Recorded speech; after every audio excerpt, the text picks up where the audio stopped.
Alright, what's up everybody? It's your boy Akeem. Welcome to today's second preview. Here to give you a preview in the Big 12 Conference in the Oklahoma Sooners. Now, they actually had a down year last season, finished off in the year 8-5. And there was a lot of high hopes entering last season, especially with the great performance in the Sugar Bowl in 2014 by quarterback Trevor Knight. I thought he was going to capitalize after that matchup and have a great year this past season, but he struggled a lot this year. 14 touchdown passes to just 12 interceptions and just over 2,300 yards passing this year. This is going to be another year that hopefully he could sprouts up, but they do have a great addition, an offensive coordinator in Lincoln Riley. He's actually coming from East Carolina, and he actually coached Shane Carden. I think that Shane Carden had an excellent career as a Pirate, and I think that Riley could definitely coach coach Trevor Knight to become a great quarterback for Boomer Sooners.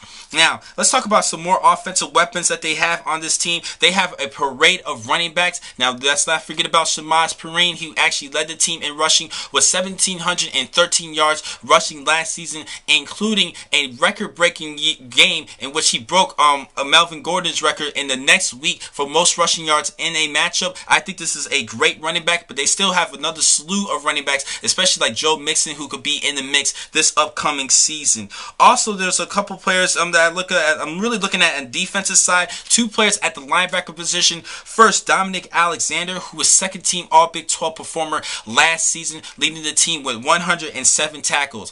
But I wish I could just see a little bit more of him doing more playmaking skills as far as forcing some fumbles, getting some interceptions and pass breaks. Not just be more of a factor as a tackling machine, but being more of a factor as a great all-around linebacker. He is a junior, and I think he could be a good prospect. Just needs to show a little bit more than his tackling technique.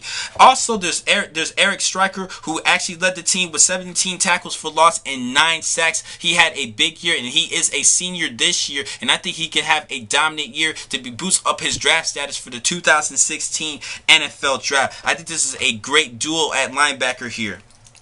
Now, they did lose a couple of key players in the offensive line, in Darrell Williams and Tyrus Thompson. They have to fill in some needs in that particular area. But hopefully, I think that Lincoln Riley and Bob Stoops, head coach, his 17th season with the Sooners, I think that both these two players could definitely these two coaches can rebuild that line and help out Trevor Knight and the passing attack.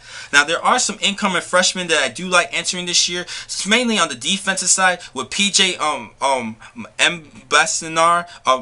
Bonassar, sorry if I mispronounced your name, the number 6 cornerback according to ESPN 300. They also have the number 16 defensive tackle, and Neville Gallimore. He actually is 311 pounds, big, massive size. He can start right away as a true freshman, along with Marcus Overton. He's 301 pounds himself. These are some big kids coming out of high school, and I think that these are great additions for the Boomer Sooner defense. And lastly, they have a good offensive tackle in Bobby Evans. I think he has a little bit undersized. He's only 280 pounds. I think he needs to bulk up a little bit, gain more weight, but I think he might not play too much as a freshman, but more if he gains weight as a sophomore and in upcoming years for the Sooners offensive line. Now, now this is going to be an interesting year. Now, I think that they too, along with the Texas Longhorns, will start off the season 4-0 before that Red River rivalry matchup. This is going to be an interesting game, and I will give you a preview of that matchup. Now, I think overall this season, I think they're going to definitely step it up this year,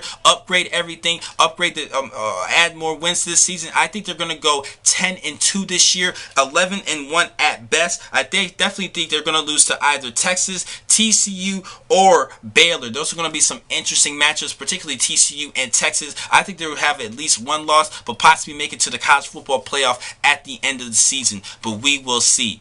Now, the next time to catch you guys will be in just a couple of minutes. I have 8 more blogs for you today. Thank you for watching this blog. I'm your man, Keen McCall. Be easy. You street.